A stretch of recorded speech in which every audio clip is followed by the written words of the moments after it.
오늘의 말씀 사무엘상 24장 1절에서 7절 말씀입니다. 사울이 블레셋 사람을 쫓다가 돌아오매 어떤 사람이 그에게 말하여 이르되 보소서, 다윗이 엔게디 광야에 있더이다. 사울이 온 이스라엘에서 택한 사람 3,000명을 거느리고 다윗과 그의 사람들을 찾으러 들염소 바위로 갈새 길가 양의 우리에 이른즉 굴이 있는지라. 사울이 뒤를 보러 들어가니라. 다윗과 그의 사람들이 그 굴 깊은 곳에 있더니 다윗의 사람들이 이르되 보소서, 여호와께서 당신에게 이르시기를 내가 원수를 내 손에 넘기리니 내 생각에 좋은 대로 그에게 행하라 하시더니 이것이 그날이니이다. 하니 다윗이 일어나서 사울의 겉옷자락을 가만히 베니라.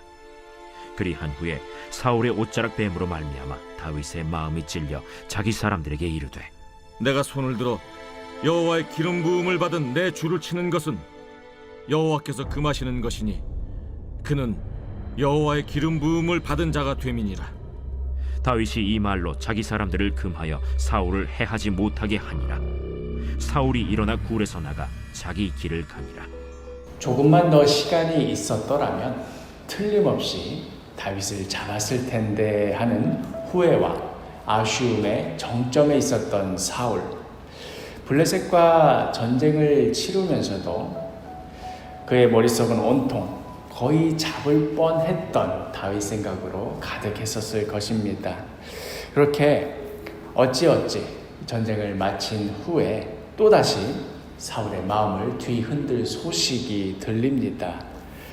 오늘 본문 1절에 사울이 블레셋 사람을 쫓다가 돌아오매 어떤 사람이 그에게 말하여 이르되 보소서, 다윗이 엔게디 광야에 있더이다 하니, 저번에 블레셋이 방해만 하지 않았더라면, 아니 그때 이끌고 나갔던 군사의 수가 조금만 더 많았더라도 블레셋이 쳐들어오기 전에 다윗을 잡았을 텐데 하는 그런 마음. 그리하여 이번에는 더 이상의 후회가 없도록 확실하게 처리합니다. 2절 말씀에 사울이 온 이스라엘에서 택한 사람 3,000명을 거느리고 다윗과 그의 사람들을 찾으러 들염소 바위로 갈새. 온 이스라엘에서 택한 사람 3,000명, 즉 정예 부대 3,000명을 이끌고 다윗이 숨었다는 염소 바위로 진격한 것입니다. 다윗 입장에서는 난리가 난 상황이었지요.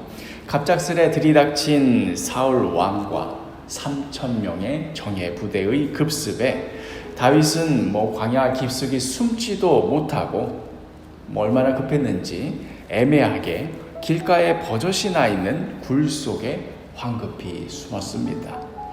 그래서 그랬을까요? 다윗이 늘상 산속 깊이, 광야 속 깊이 꽁꽁 숨는 것으로 인식하고 있던 사울은 설마 이런 곳에 다윗이 있으리라고 생각지도 못하고는 뒤를 보러 길가에 나 있는 그 굴에, 그냥 평범한 곳에 있는 그 굴에 성큼성큼 들어갑니다. 3절에 길가 양의 우리에 이른즉 굴이 있는지라. 사울이 뒤를 보러 들어가니라. 다윗과 그의 사람들이 그 굴 깊은 곳에 있더니, 사울은 그 굴 속에 제 혼자만 있는 줄 알고 완전히 방심한 상태에서 쪼그리고 앉아서 변을 보고 있었습니다. 그리고 그 뒤에는 숨을 죽이고 있는 다윗과 그의 부하들이 있었습니다. 언제 또다시 이런 기회가 올지 모를 엄청난 상황이 지금 눈앞에 펼쳐지고 있는 것이었습니다.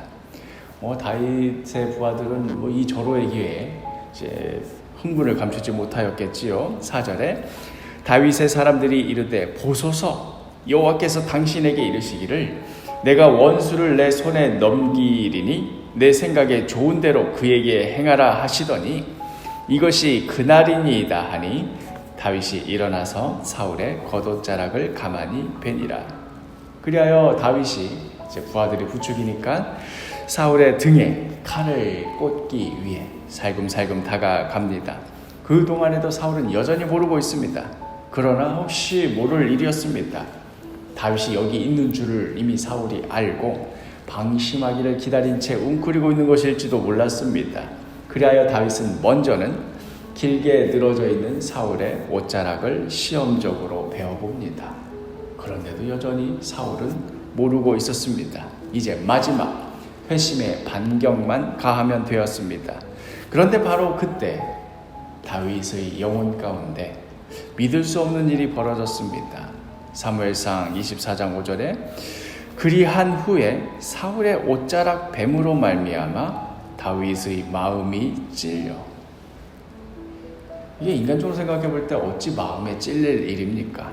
그동안 사울이 다윗을 죽이려고 무슨 짓들을 저질러 왔습니까? 이거는 분명한 정당방위 아닙니까? 지금 사울의 실정 때문에 이스라엘이 엉망진창이 되어가는 것을 생각해 볼 때에도 나라를 위해서라도 지금 사울을 제거해야 되는 것 아니겠습니까?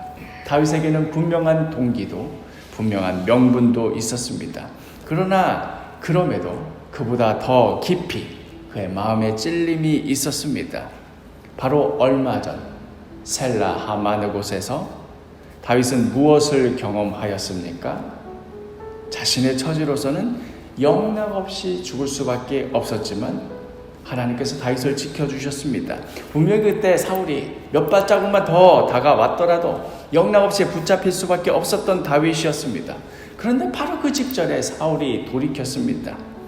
왜 그랬는지 그 당시로서는 알 수 없었겠지만 나중에 알고 보니 블레셋이 쳐들어와서 사울이 급히 돌이킨 거라고 합니다. 천만다행의 그냥 우연의 일치의 일이라 넘길 수도 있었겠지만 그러나 다윗은 분명히 알았습니다. 이것은 하나님께서 다윗을 위해 친히 행하신 일이었습니다. 다윗 하나 살리자고 이스라엘의 어느 한 곳에서는 블레셋으로부터 침공을 받은 것입니다. 이 모든 역사들은 하나님께서 친히 이끌어 가시는 것이었습니다.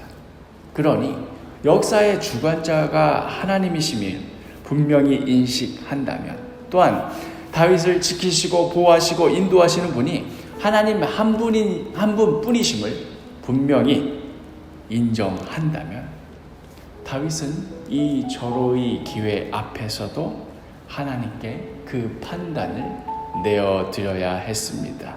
단순히 사울을 용서해주고 말고를 넘어서서 감히 역사의 주관자이신 하나님의 판결에 자신의 섣부른 손을 댈 수가 없었던 것입니다. 그리하여 자신들의 부하들에게 이렇게 말하지요. 6절에 자기 사람들에게 이르되 내가 손을 들어 여호와의 기름 부음을 받은 내 주를 치는 것은 여호와께서 금하시는 것이니 그는 여호와의 기름 부음을 받은 자가 됨이니라. 모든 것을 하나님께 온전히 맡겨드린 자의 모습이 바로 이러한 것입니다. 하나님께서 이러한 다윗의 모습을 보시며 얼마나 기뻐하셨을까요? 내가 이 다윗만큼은 틀림없이 지켜내리라. 끝내는 이스라엘의 왕으로 분명히 세우리라. 하나님께서 얼마나 기대하셨겠습니까? 우리의 삶도 오늘의 이 다윗의 모습과 같을 수 있다면 오직 하나님의 주권을 인정하며 모든 것을 하나님께 온전히 맡겨드리는 삶을 살 수 있다면 그것이 하나님께 얼마나 기쁨이 되고 또 우리를 바라보시며 얼마나 기대하시겠습니까? 오늘 하루 하나님께서 우리의 삶을 내려다보시며 바로 이러한 기쁨과 기대가 가득 넘치는 그런 복된 하루가 되기를 간절히 축복합니다.